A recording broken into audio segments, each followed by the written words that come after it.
Hi everyone, and welcome to Almost Cancelled. I'm Peter, and this is Connor. Hey guys. We're going to talk about Preacher, Season 1, Episode 5. It's called South Will Rise Again. Scary thought. And full spoilers, as always, on the show. So, that was a really good episode, actually. It started with another flashback to the Old West with a character that we seen at the start of Episode 2, I believe it was, away to get medicine for his sick child. So we see the next chunk of his journey. It went on for quite a while though. Like that was a good eight and a half minutes. Was it as long as that? I mean, I agree it was long. I don't know if it was it quite 8 minutes. No, I You checked checked? All right, okay. because I was like, damn, this is going on a long time. Yeah, they're giving it proper time, which obviously means when this converges with the present day Yeah, story, there's going to be it'll some sort of payoff. yeah. I know fans of the comics are quite excited about it because it's a big thing from the comics. Right. Okay. So, but no, I thought his little story was good. The him being so quiet does make it nice and like suspenseful. Yeah. Like you're not quite sure what makes him tick. You know that he's there to try and save his kid, but you're not quite sure beyond that what kind of character he is, and we sort of get some of it as we go. We find out that he was in the Gettysburg battle, Yeah. and we get that he is somewhat noble because he goes back to try and because he sees that the woman gets raped and her son's made to watch, which I guess just be glad we're not in the Old West anymore. Yeah. Since that's just going in the back of a regular saloon. Yeah. But then again, we're guys, so we'd probably be all right. Probably just take a gun and shoot someone. Be cool. That that It's only shit if you're a woman or not white, I suppose. you've taken us down a really dark path here. I don't what no. Shut up. Don't just get to shrug it off and say, nah, it's alright, we're white men, it's fine. We'd have been alright. No, we wouldn't. We'd have been shot. You had to be machismo as fuck back in the Old West. We would have been shot so quickly. But you would have been because you had to, so it'd be fine. No. But, so he goes back and tries to get revenge or save her or whatever, but, she's already dead by the looks of it, or whatever. Yeah. And he gets the shit kicked out of him. But, it was an interesting, lots I, of nice... I really like that bit where because they're beating the shit out of him and he just kind of grabs the medicine and pulls it in and like makes sure that doesn't get broken. Yeah, he makes a point of protecting it. And there's a lot of nice lingering shots of him travelling and, the moment where he stops and turns on the horse. Mm. I think it makes it more impactful when he drops the vial as well at the end of the scene. Yeah, because We saw just how much it meant to him when he was getting the shit kicked out of him and he just protected it. Yeah, but now that his wife and child are Yeah. dead, he drops it and he's like, right, he starts gearing up. And that's where we leave off. That's the end of this chapter of this story. So I imagine we'll get one more, maybe two more before the end of the season, given how Yeah. much they've spaced out the first two. But it's interesting. Interesting. It is indeed. I'm enjoying that segment of the show. So back to present day, and Jackie Haley's character, who's McCann or something to that effect. I'll need to try and remember the name. We'll learn on by like the last episode of the season. Probably. He's all, yeah, I'll do this for God and I'll do this for that. But what was cracking me up though was his sort of right hand man Donnie, who's the guy who almost shot himself because of Jesse and had his arm broken in the bar. Like as soon as he realizes he went to church and he starts freaking out. Well, he's having a meeting with the mayor. That was really cracking me Yeah, up. it's like, what did he say to you? What did he say? And he's just proper screaming it. Because he's the only one who would actually be able to guess that he has a power. Because of the specific thing he made him do it's quite obvious that he's not in control. Whereas everyone else, like, their minds are changed about something, but you wouldn't necessarily think, oh, he's went into my Made mind him and do it, yeah. Whereas, no, he specifically watched himself put a gun in his mouth when didn't want to. Yeah. So he knows that something's up. So, Also, his wife threatening to screw someone at work to get him out of bed was amusing to me. It was. It was very funny. But yeah, so back to McCann, and he he sets up the meeting with the other company that the mayor wanted him to meet with all throughout the episode, and we get probably I mean he kind of stole the show last week with the pissing in the briefcase. I like that he like mentions that this week. Oh yeah, and the mayor's like, oh, I needed a new briefcase anyway. Yeah. No. Yeah. Yeah. Oh dear, and so they come in for a meeting today. This is we're at the end of the episode here. I'm sort of jumping around. I'm just sticking to this one plot thread, but they come in and he's making with the niceties, and then it's like, should we begin? Yeah, we'll begin. And we said last week that you will serve God, and he's like, yes, I will. We said this would come back to bite him, that this would be taken in such a literal, weird, twisted way that it's going to cause problems, and he pulls out a shotgun and shoots everyone in the room, except the mayor. The mayor's left standing there holding his brandy, like, what the fuck just happened? Yeah, he has no idea what the hell's going on. But you know what? If I can get a scene every week where the mayor's in the room with him and he does something crazy, just so that I can see the look in the mayor's face every time it happens, I'm okay. Let's just keep doing I that. don't think that'll ever get boring. No, it's not. The way he just sort of stands there is he's just everyone's been shot, and it happens so quickly and viscerally that it's just really like him just standing about what the fuck's going on, and then the guy And then you comes have out the of the last one, bathroom. yeah. Because I was wondering, is that going to be someone we know? Is that why they're hiding it for a second? You know, like No, they just wanted that cool moment. yeah, they just went to kill the moment where he comes in. Sorry, I'm late. No, boom, you're dead too. So yeah, that was jolly good fun. Speaking of jolly good fun, Cassidy is still hilarious as ever. Yeah, is there any time he's not? Not really, no. Like, everything that comes out of his mouth is pretty much gold. But I like Tulip just like asking him all these vampire myths, Yeah, that's which pretty is fun.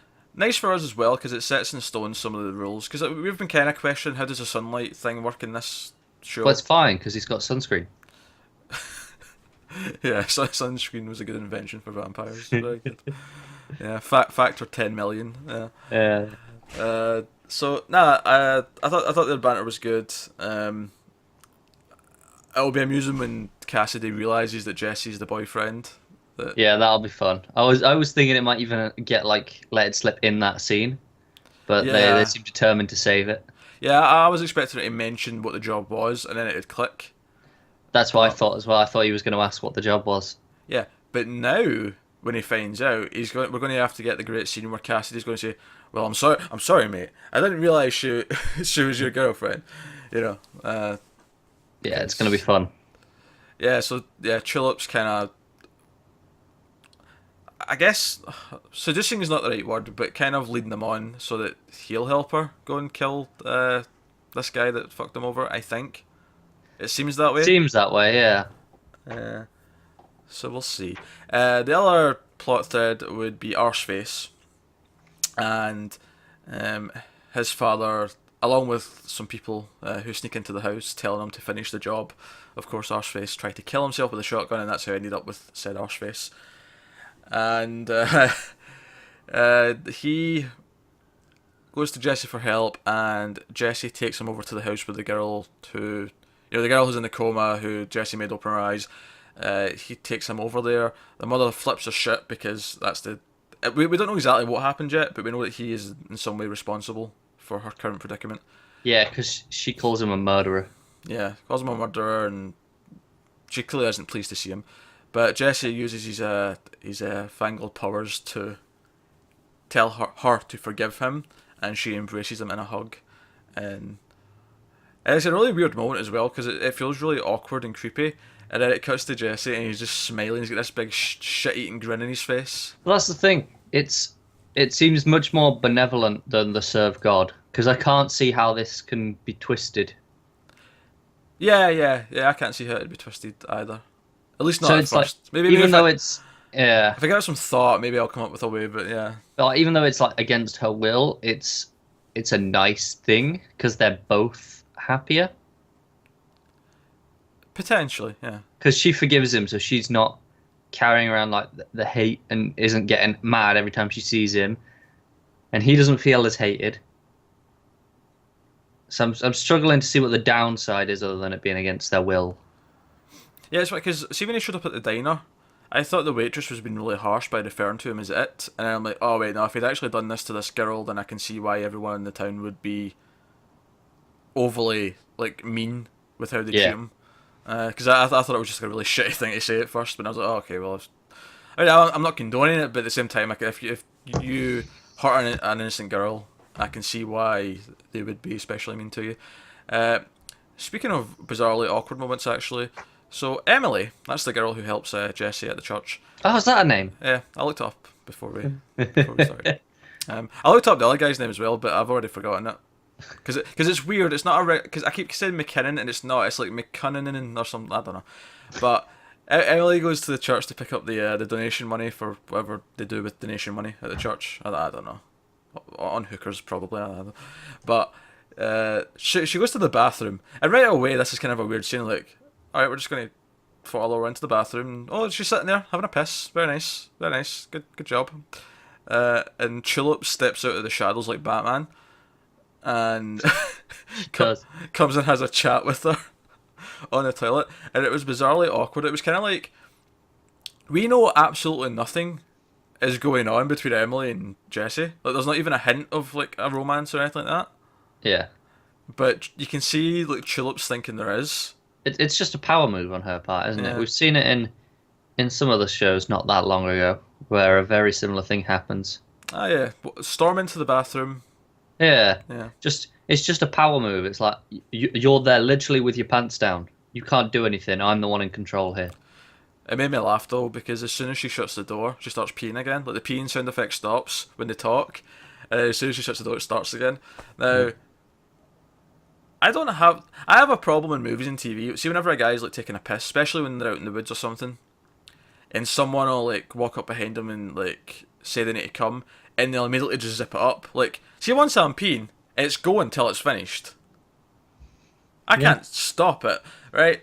So, this isn't a complaint so much, it's just an observation that in movies and TV, people seem to be able to just stop their pee on command. Now, see, this is different, because this isn't indefinitely stopping. Whereas in your scenario, that's it, they just finish.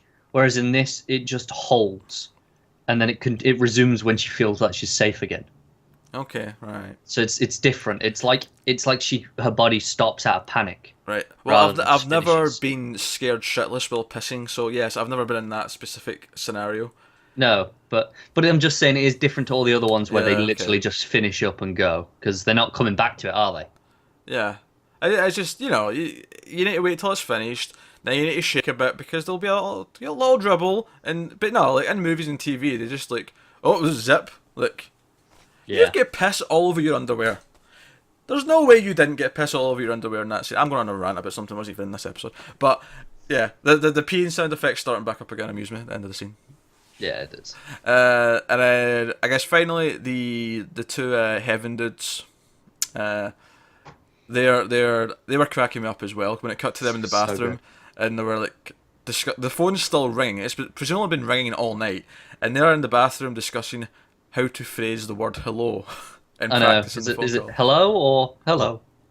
Yeah. Like, it's just, how do you do it? Hello. Everything's under control.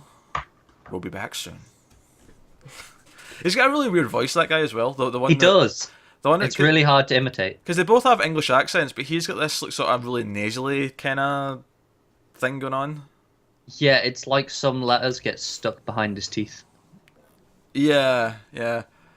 And then, so that was really funny, but then the idea that as soon as they muster the courage to actually answer it, it stops ringing.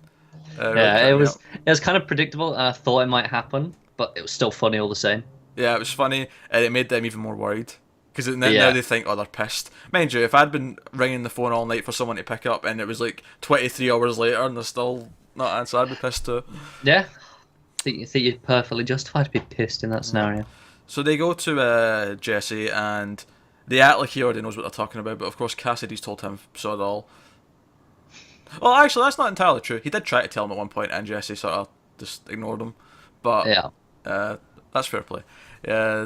And they bring up that the thing inside them's not God, and that I imagine seeds what a lot of the plot will be next week. Yeah, I would think so. Yeah. So now that they've met and they can discuss this at length. But no. I had fun with this episode. Yeah, it was a good episode. I think the show's. I think it had a good pilot, and I think it had a good second episode. Then it dipped a little bit, not in a bad way, but I feel like it's gradually building since then now. Yeah, it's getting a bit more consistent in what it wants to do, its pacing and stuff like that. Yeah, pacing, the humor, like, you know, the occasional burst of violence. Yeah, I get to the point now where I feel like I know what to expect from an episode, what it should be like. So that's good. Yeah. So yeah, that's Preacher episode 5. Good start to the week. Yeah, that's not a bad start to the week. Let us know what you think in the comments below. We always like to hear, and like and subscribe and all that jazz, guys. Thanks for watching. We will see you next time.